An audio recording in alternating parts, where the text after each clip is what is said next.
Olá, tudo bem? Olha, a imagem não está muito boa, mas já tem dias que eu quero falar nesse assunto, então, se tiver muito ruim a imagem, ouça como podcast. Então, eu quero ler dois trechinhos aqui da Bíblia e fazer uma pequena comparação. Lucas 13 fala daquela mulher que andava curvada, né? Naquele tempo, conforme o relato de Lucas, eu vou pegar aqui. Voltei. Então, Lucas 13, no capítulo 13, fala, verso 10 ao 13.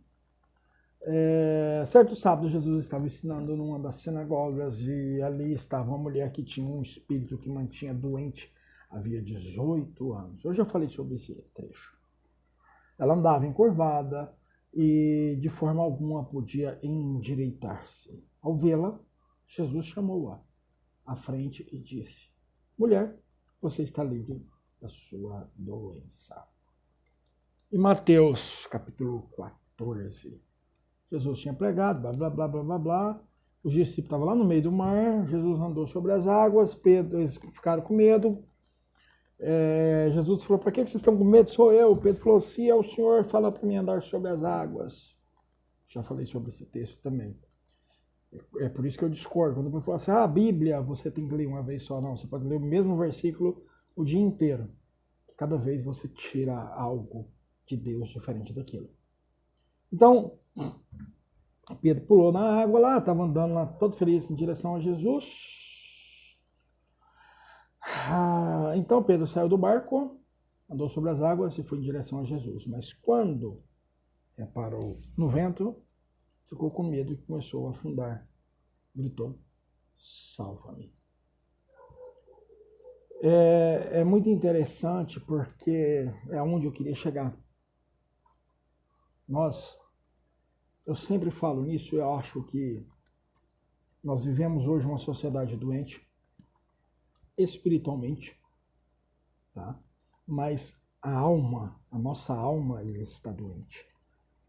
E às vezes nós tratamos como coisas banais. Veja bem, aquela mulher, ela tinha, a Bíblia fala que era um espírito do mal. Não era, a Bíblia não trata somente como enfermidade.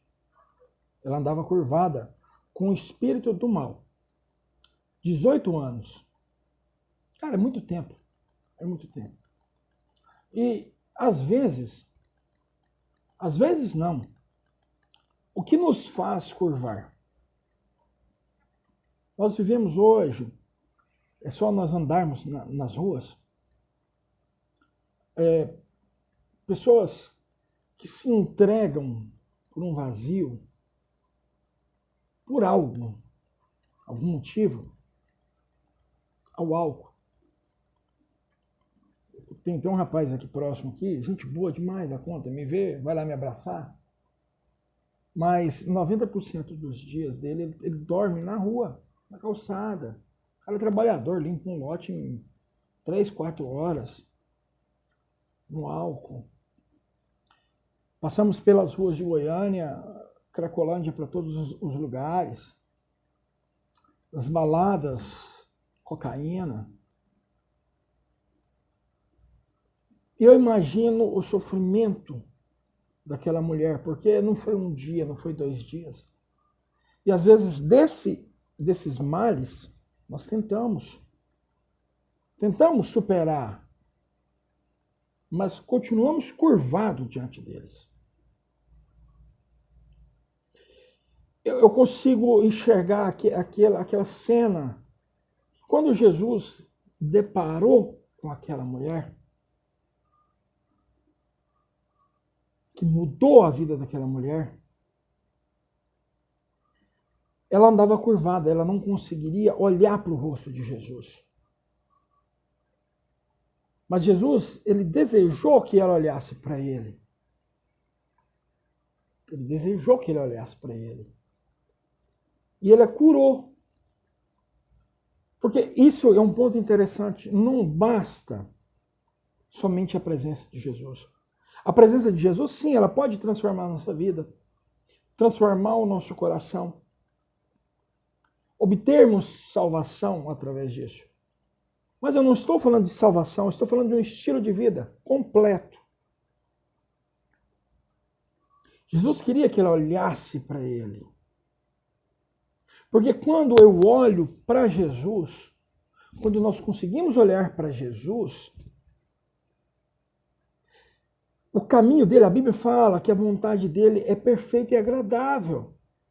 Ele não tem um meio termo.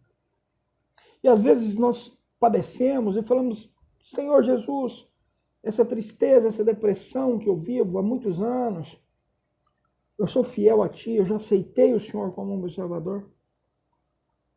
Eu já aceitei o Senhor na minha vida. Eu tenho a minha salvação, a convicção da minha salvação garantida, mas por que eu estou passando isso? É porque não estamos olhando para Jesus.